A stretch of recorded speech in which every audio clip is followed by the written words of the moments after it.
Next topic है capacitors in series. मतलब अब हम ये स्टडी करेंगे कि कैपेसिटर्स को अगर हम सीरीज में या फिर आगे हम पैरेलल कॉम्बिनेशन भी पढ़ेंगे, इसका पैरेलल में कनेक्ट करते हैं तो इफेक्टिव कैपेसिटेंस आपको कितना मिलेगा। पहले हम सीरीज कॉम्बिनेशन देखेंगे, उसके बाद में हम पैरेलल कॉम्बिनेशन भी स्टडी करेंगे। तो पहले हम बात करते हैं सीरीज कॉम्बिनेशन की। मान लो ये तीन कैपेसिटर्स हैं जिनका कैपेसिटेंस है C1, C2 और C3। ये तीन कैपेसिटर हमारे पास हैं। अब तीनों को हमने वन बाय वन, एक के बाद एक ही ब्रांच में कनेक्ट किया हुआ है, तो इसको हम बोलते हैं सीरीज कॉम्बिनेशन। और इन तीनों कैपेसिटर्स को हमने एक बैटरी के अक्रॉस कनेक्ट किया हुआ है जिसका वोल्टेज है V। ठीक है, कोई V वोल्ट की बैटरी के अक्रॉस आपने इसको कनेक्ट कर दिया।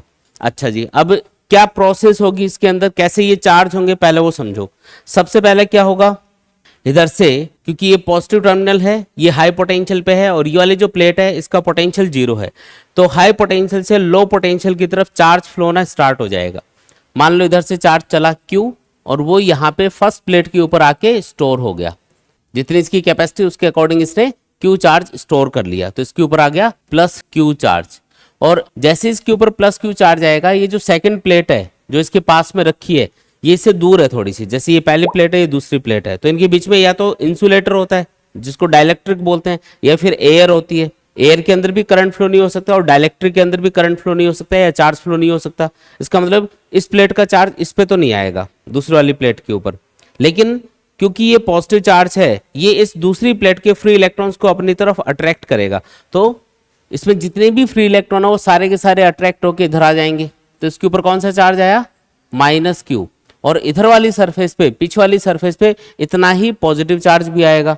ये है इंड्यूस्ड चार्ज। तो इधर जो पॉजिटिव चार्ज आएगा लेकिन वो इससे क्या होगा, रिपेल होगा, इसलिए वो दूर चला जाएगा। तो यहाँ पे ये सेकेंड कैपेसिटर की फर्स्ट प्लेट के ऊपर आ गया +Q चार्ज। जो यहाँ आना चाहिए था ना वो यहाँ पे चला गया। बताओ क्यों, क्योंकि वो इससे रिपेल हो रहा था। ठीक है, अब जो सेकेंड कैपेसिटर की फर्स्ट प्लेट है इसके ऊपर पॉजिटिव चार्ज आ गया, तो अगेन वही बात होगी, यहाँ पे क्या होगा, जो नेगेटिव चार्ज है वो इंड्यूस हो जाएगा। इधर वाली सरफेस पे क्या आएगा, नेगेटिव चार्ज आएगा, और इधर वाली सरफेस पे क्या आएगा, पॉजिटिव चार्ज आएगा। वो पॉजिटिव चार्ज रिपेल होके आगे चला जाएगा, तो ये थर्ड कैपेसिटर की फर्स्ट प्लेट पे आ गया पॉजिटिव चार्ज। अगेन यहाँ पे नेगेटिव चार्ज इंड्यूस होगा -Q, और फिर जो इधर पॉजिटिव चार्ज आएगा वो इस नेगेटिव टर्मिनल से अट्रैक्ट होके नीचे आ जाएगा। ठीक है, तो ओवरऑल हमने क्या देखा कि बैटरी से हमने कितना चार्ज लेके स्टोर किया इस सिस्टम के अंदर, Q। 3Q ने मत बताना कि भी Q इस पे, Q इस पे, Q इस पे, तो 3Q हो गया। या 0 भी नहीं होगा कि सर +-Q ये आपस में कैंसिल, ये आपस में कैंसिल, +- ये आपस में कैंसिल, तो 0 चार्ज स्टोर किया, ऐसा भी नहीं है। बैटरी से देखो कितना चार्ज लिया था Q और उसको स्टोर कर दिया, उसके बाद में चार्ज अपने आप इंड्यूस होता गया, ऑटोमेटिकली इंड्यूस हो रहा है। क्या वो बैटरी से लिया जा रहा है, नहीं जी, बैटरी से तो हमने Q चार्ज लेके स्टोर किया था। बात समझ में आई क्या। तो अगर आपको पूछा जाए कि कैपेसिटर्स को जब हम सीरीज में कनेक्ट करते हैं तो वो टोटल कितना चार्ज स्टोर करते हैं, तो सिर्फ Q, ना तो 3Q। अगर तीन कैपेसिटर हैं तो ऐसे नहीं बोलेंगे कि 3Q चार्ज स्टोर कर लिया, ऐसा नहीं है, और ना ही 0 बोलेंगे, कितना, Q। ठीक है, पहले कैपेसिटर पे चार्ज आएगा और उसके बाद में इंड्यूस होता होता लास्ट तक पहुंच जाएगा। तो चाहे कितने भी कैपेसिटर सीरीज में लगा दो, सबका टोटल चार्ज कितना होगा, Q के बराबर होगा। एक चीज याद रखना, 3 ही नहीं, आप चाहे 50 कैपेसिटर सीरीज में लगा दो, उन सब का टोटल जो चार्ज आएगा मिला के वो कितना आएगा, Q के बराबर आएगा। और ये भी याद रखनी है कि अगर किसी एक पर्टिकुलर कैपेसिटर पे चार्ज पूछे तो वो भी आपको Q ही बताना है, क्योंकि इस पे भी Q दिख रहा है प्लेट पे, इस पे भी Q, इस पे भी Q। तो हर एक कैपेसिटर पे सीरीज कॉम्बिनेशन में चार्ज बराबर होता है, और जो इक्विवेलेंट चार्ज होता है पूरे सर्किट का वो भी Q के बराबर होता है। तो चाहे अब सीरीज कॉम्बिनेशन में किसी भी कैपेसिटर पूछे, चाहे इनकी कैपेसिटी सेम हो या अलग अलग हो, कैपेसिटेंस का कोई फर्क नहीं पड़ेगा यहाँ पे कि ये ज्यादा कैपेसिटी का है तो ये ज्यादा चार्ज स्टोर कर रहा है, ये कम कैपेसिटी का तो ये कम चार्ज स्टोर कर रहा है, ऐसा नहीं है। सबके सब बराबर चार्ज स्टोर कर रहे हैं, Q Q Q। लेकिन मजे की बात यह है कि इक्विवेलेंट चार्ज भी कितना है, Q ही बताया जाएगा, चाहे कितने भी कैपेसिटर सीरीज में लगा दो। बात समझ में आई क्या, ठीक है। अच्छा, अब सबसे पहले तो हम ये देखते हैं कि जो चार्ज Q है जो सब हर एक कैपेसिटर के ऊपर आ रहा है, उसकी वजह से इनकी प्लेट्स के बीच में जो पोटेंशियल डिफरेंस डेवलप होगा वो कितना होगा। अब क्या फाइंड करना है, potential difference between the plates of the capacitor. सबसे पहले ये देखो, जो पहला कैपेसिटर इसकी दोनों प्लेट्स के बीच में जो पोटेंशियल डिफरेंस डेवलप होगा, मान लो वो V1 है, सेकंड के लिए V2 और तीसरे के लिए मान लो वो पोटेंशियल डिफरेंस है V3। हमको कैपेसिटर के लिए फॉर्मूला पता होता है V = Q/C। ये हमने पढ़ रखा है कैपेसिटर के लिए। इसी को आप Q equal to C V लिख सकते हो, इसी को आप C equal to Q upon V लिख सकते हो। अब इस फॉर्मूले के अकॉर्डिंग बताओ कि जो पहला कैपेसिटर है उसकी प्लेट्स के बीच में पोटेंशियल डिफरेंस कितना होगा। चार्ज उस पे Q है, कैपेसिटेंस है उसका C1, तो Q अपॉन C1। दूसरे कैपेसिटर के ऊपर पोटेंशियल डिफरेंस कितना आएगा दोनों प्लेट्स के बीच में, वो आएगा Q अपॉन C2। तीसरे कैपेसिटर के लिए क्या आएगा, Q अपॉन C3। इसमें कोई डाउट, बिल्कुल सिंपल है ये, ठीक है। अच्छा एक चीज नोटिस करो कि यहाँ पे टोटल वोल्टेज जो सप्लाई किया जा रहा है वो कितना है, के बराबर है, जो यहाँ पे 3 पार्ट्स में डिवाइड हो रहा है, V1 V2 V3। तो अगर मैं इन तीनों को ऐड करूंगा, V1 V2 V3 को अगर मैं ऐड करूंगा तो वो टोटल कितना आना चाहिए, V equals to V1 plus V2 plus V3, मतलब V के बराबर आना चाहिए। यहाँ पे वोल्टेज V ही तो डिवाइड हो रहा है तीनों कैपेसिटर्स के ऊपर, या 3 पार्ट्स में डिवाइड हो रहा है, इनको चार्ज करने में ये यूज हो रहा है एक तरह से वोल्टेज। तो टोटल वोल्टेज अगर आपने V दिया हुआ है यहाँ पे, तो इन पे चाहे कितना कितना वोल्टेज भी डिवाइड हुआ हो, सबका टोटल V के बराबर ही आना चाहिए, ठीक है। तो ये अपने पास में इक्वेशन बन गई। अब एक चीज और बताओ, अब मुझे ये फाइंड करना है कि इनका इक्विवेलेंट कैपेसिटेंस कितना होगा, तीनों का इक्विवेलेंट फाइंड करना है, मतलब तीनों कैपेसिटर कितने कैपेसिटेंस के कैपेसिटर के बराबर ये काम कर रहे होंगे। तो मैं एक कैपेसिटर यहाँ पे एज्यूम कर रहा हूँ और मान लेते हैं कि ये इन तीनों का इक्विवेलेंट कैपेसिटर है, ठीक है, जिसको हमने सेम इसी तरीके से V वोल्ट की बैटरी से जोड़ा हुआ है। क्योंकि ये सीरीज कॉम्बिनेशन है इसलिए इसका नाम रख देते हैं CS। CS क्या है, सीरीज कॉम्बिनेशन में इन तीनों कैपेसिटर्स का इक्विवेलेंट कैपेसिटर। अब आप सोच के बताओ, ये जो कैपेसिटर है ये इन तीनों का इक्विवेलेंट कब बोला जाएगा, जब ये इन तीनों के बराबर अकेला काम कर रहा होगा। इन तीनों के अक्रॉस कितने वोल्टेज की बैटरी कनेक्टेड है, V। इसके अक्रॉस भी कितने वोल्टेज की बैटरी कनेक्टेड है, V। इन तीनों ने मिलकर टोटल कितना चार्ज स्टोर किया, Q। तो ये अकेला अगर Q चार्ज स्टोर कर लेगा तो क्या ये इन तीनों का इक्विवेलेंट कैपेसिटर बोला जा सकता है। अगर ये अकेला Q चार्ज स्टोर कर लेगा तो ये इन तीनों का इक्विवेलेंट हो गया, एक तरह से इनके बराबर अकेला काम कर रहा है।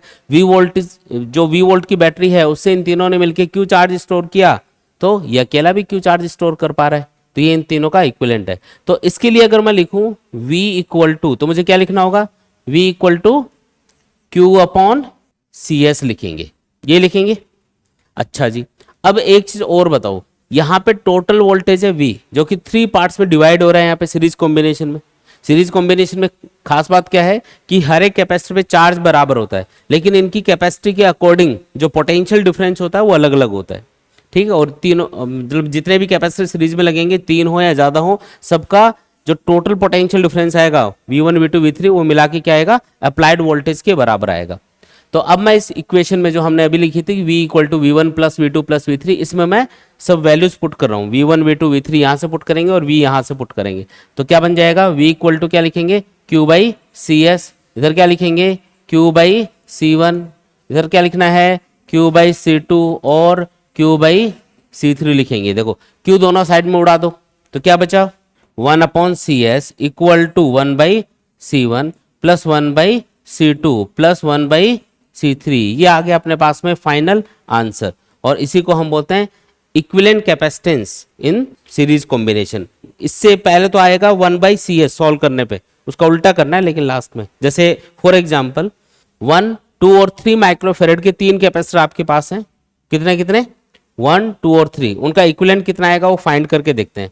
1, 2 और 3 माइक्रोफेरेड के कैपेसिटर हैं, सीरीज में कनेक्टेड है, उनका इक्विवेलेंट कितना आएगा, तो 1 by 1 plus 1 by 2 plus 1 by 3, LCM आ गया यहाँ पे 6, तो ये आएगा 6 प्लस 3 प्लस 2, बताओ कितना आया, ये आएगा 11 बाई 6। और लास्ट में इसको उल्टा करना पड़ेगा क्योंकि ये 1 बाई CS की वैल्यू आ रही है, तो बताओ CS कितना हुआ, 6 बाई 11 माइक्रोफेरेड हुआ।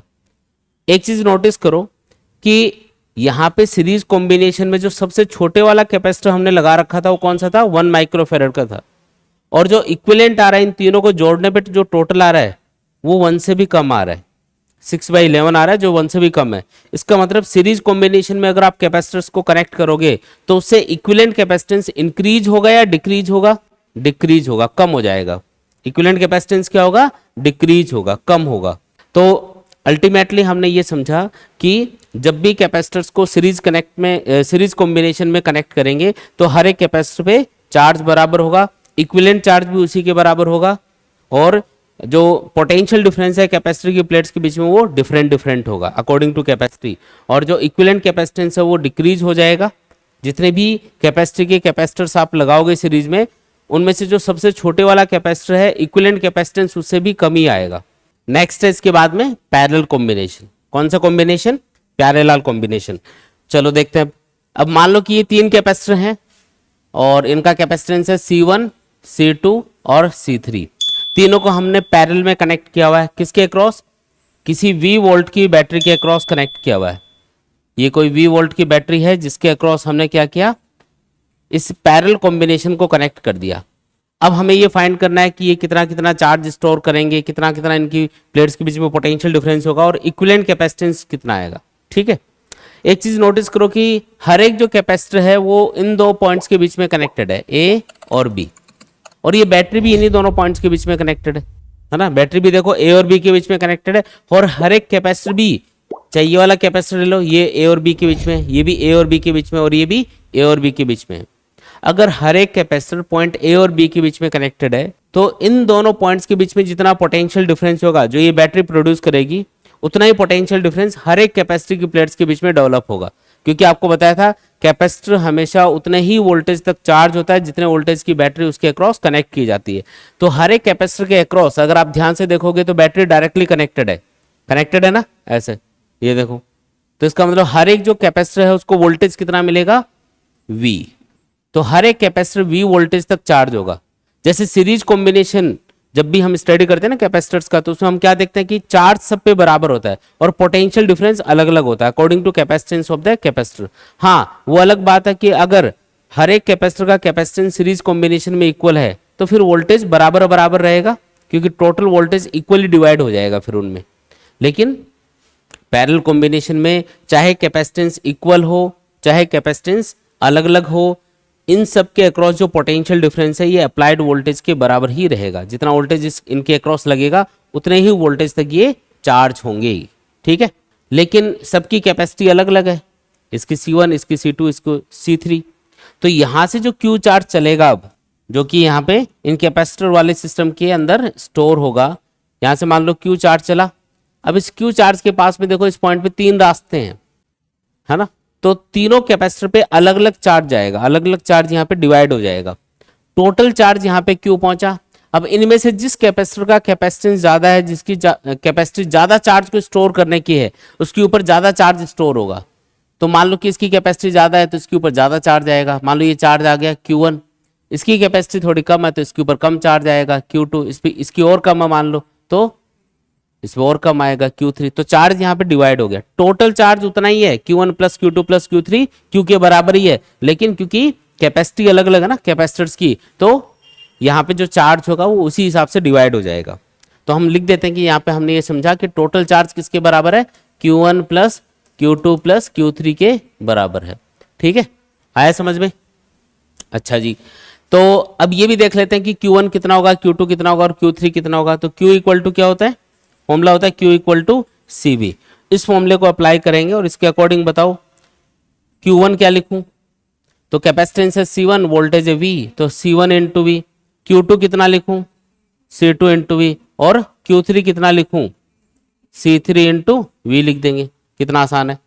और अब क्या करना है, अब इन तीनों का इक्विवेलेंट कैपेसिटेंस फाइंड करना है। तो हम एक इक्विवेलेंट कैपेसिटर एज्यूम कर लेते हैं। मान लो कि ये इन तीनों का इक्विवेलेंट कैपेसिटर है जो तीनों के बराबर अकेला काम करेगा। मतलब जैसे इन तीनों को आपने V वोल्टेज की बैटरी के अक्रॉस कनेक्ट किया, वैसे यहाँ पे हमने इस कैपेसिटर को V वोल्टेज की बैटरी के अक्रॉस कनेक्ट कर दिया। तीनों ने मिलकर टोटल कितना चार्ज स्टोर किया, Q, है ना। टोटल चार्ज तो Q ही है, तो ये अकेला Q चार्ज स्टोर कर लेगा, है ना। इधर प्लस Q आएगा, इधर माइनस Q। और इसका कैपेसिटेंस क्या बोला जाएगा, क्योंकि ये पैरेलल कॉम्बिनेशन में है इसलिए इसको CP बोल देते हैं। CP मतलब equivalent capacitance in parallel combination. आया समझ में ये? अब इसके लिए भी इसी फॉर्मूले से आप क्या इक्वेशन लिख सकते हो, Q equal to CP into V। Q equal to क्या होता है, CV। तो क्या लिखेंगे, Q equal to CP into V लिखेंगे। ठीक है जी। अच्छा, अब ये वाली जो इक्वेशन है इसमें मैं वैल्यूज पुट करूंगा इस वाली इक्वेशन में। तो Q की जगह मुझे लिखना है CP इंटू V, Q1 की जगह C1 इंटू V, Q2 की जगह C2 इंटू V और Q3 की जगह C3 इंटू वी लिखेंगे। V दोनों साइड में कैंसिल, तो Cp इक्वल टू क्या आ गया अपने पास में, C1 plus C2 plus C3 आ गया। ये है आंसर। मतलब जब भी आप कैपेसिटर्स को पैरेलल में कनेक्ट करोगे तो इक्विवेलेंट कैपेसिटेंस कितना मिलेगा, उनको डायरेक्टली ऐड कर लो, जो भी आएगा वही आपका आंसर होगा। जैसे 1 माइक्रोफेरेड, एक एग्जांपल ले लेते हैं, 1 माइक्रोफेरेड, 2 माइक्रोफेरेड और 3 माइक्रोफेरेड के 3 कैपेसिटर हमने पैरेलल में कनेक्ट कर दिए इस बार, तो इक्विवेलेंट कितना आएगा इसका, तो Cp आएगा 1 प्लस 2 प्लस 3 यानी कि 6 माइक्रो कूलाम आएगा। आया समझ में? कैपेसिटेंस इंक्रीज हुआ या डिक्रीज हुआ यहाँ पे, इंक्रीज हो गया, क्योंकि देखो 1, 2 और 3 माइक्रोफेरेड के जो कैपेसिटर्स हैं उनमें सबसे बड़ा कौन सा था, 3, लेकिन तीनों को पैरेलल में जोड़ा तो आया 6, इसका मतलब बढ़ रहा है यहाँ पे। सीरीज में तो घटता है capacitance, equivalent capacitance series combination में डिक्रीज होगा और पैरेलल कॉम्बिनेशन में बढ़ेगा। तो पैरेलल कॉम्बिनेशन के लिए क्या चीज याद रखोगे, जब भी कैपेसिटर्स को पैरेलल में कनेक्ट करोगे हर एक कैपेसिटर के ऊपर पोटेंशियल डिफरेंस सेम आएगा, उसकी प्लेट्स के बीच में पोटेंशियल डिफरेंस हर एक कैपेसिटर के लिए सेम रहेगा और वो अप्लाइड वोल्टेज के बराबर होगा जो उस पैरेलल कॉम्बिनेशन के अक्रॉस आपने लगा रखा होगा। ठीक है, चार्ज सब पे अलग अलग होगा अकॉर्डिंग टू कैपेसिटी। हाँ, अगर इनकी कैपेसिटी अगर बराबर है, कैपेसिटेंस अगर बराबर है तो फिर चार्ज इक्वली डिवाइड हो जाएगा, Q/3 Q/3 Q/3, लेकिन टोटल करोगे तो वो Q के बराबर ही आएगा और इक्विवेलेंट कैपेसिटेंस हमेशा इंक्रीज होगा, ये भी याद रखना है। अब आपने सीरीज कॉम्बिनेशन भी पढ़ लिया कैपेसिटर्स का, पैरेलल कॉम्बिनेशन भी पढ़ लिया, तो अब इनके फायदे और नुकसान देखते हैं। देखो सीरीज कॉम्बिनेशन में जब भी आप कैपेसिटर को कनेक्ट करोगे तो इक्विवेलेंट कैपेसिटेंस घट जाएगा। तो अगर आपके पास ज्यादा कैपेसिटी के कैपेसिटर अवेलेबल है और आपको कम कैपेसिटेंस चाहिए तो आप उनको कैसे कनेक्ट कर सकते हो, उनको सीरीज में कनेक्ट कर सकते हो। सीरीज में कनेक्ट करने से उस कॉम्बिनेशन का इक्विवेलेंट कैपेसिटेंस घट जाएगा। जैसे आपके पास 10-10 माइक्रोफेरेड के कैपेसिटर अवेलेबल हैं, आपको 5 माइक्रोफेरेड ही चाहिए, लेकिन 5 माइक्रोफेरेड का कोई कैपेसिटर है नहीं, तो आप 10-10 माइक्रोफेरेड वाले जो 2 कैपेसिटर हैं उनको सीरीज में लगा दो, तो उनका इक्विवेलेंट कितना आएगा, तो 1/CS इक्वल टू 1/10 प्लस 1/10 यानी कि 2/10 यानी कि 1/5। फिर उल्टा करना है तो आंसर आएगा 5 माइक्रोफेरेड। तो आ गया ना 5 माइक्रोफेरेड अपने पास। तो ज्यादा कैपेसिटी के कैपेसिटर अवेलेबल हैं, कम चाहिए तो सीरीज कॉम्बिनेशन यूज करो। और अगर इसका उल्टा, अगर आपके पास कम कैपेसिटी के कैपेसिटर हैं, आपको ज्यादा कैपेसिटी चाहिए तो आप पैरेलल कॉम्बिनेशन यूज करो। आपके पास 2-2 माइक्रोफेरेड के कैपेसिटर हैं, आपको 10 माइक्रोफेरेड चाहिए तो क्या करोगे, 2-2 माइक्रोफेरेड के 5 कैपेसिटर्स को सीरीज में लगा दोगे, टोटल कितना हो गया, 10 माइक्रोफेरेड हो गया। तो इस तरीके से करते हैं, क्योंकि जिस वैल्यू का कैपेसिटर हमको चाहिए कई बार वो अवेलेबल ही नहीं होता मार्केट में, तो जो अवेलेबल कैपेसिटर्स है उन्हीं को हम सीरीज या पैरेलल में कनेक्ट करके उतना इक्विवेलेंट कैपेसिटेंस फाइंड कर लेते हैं। फिर आया समझ में? ये देख लो, कोई भी डाउट है तो इसमें।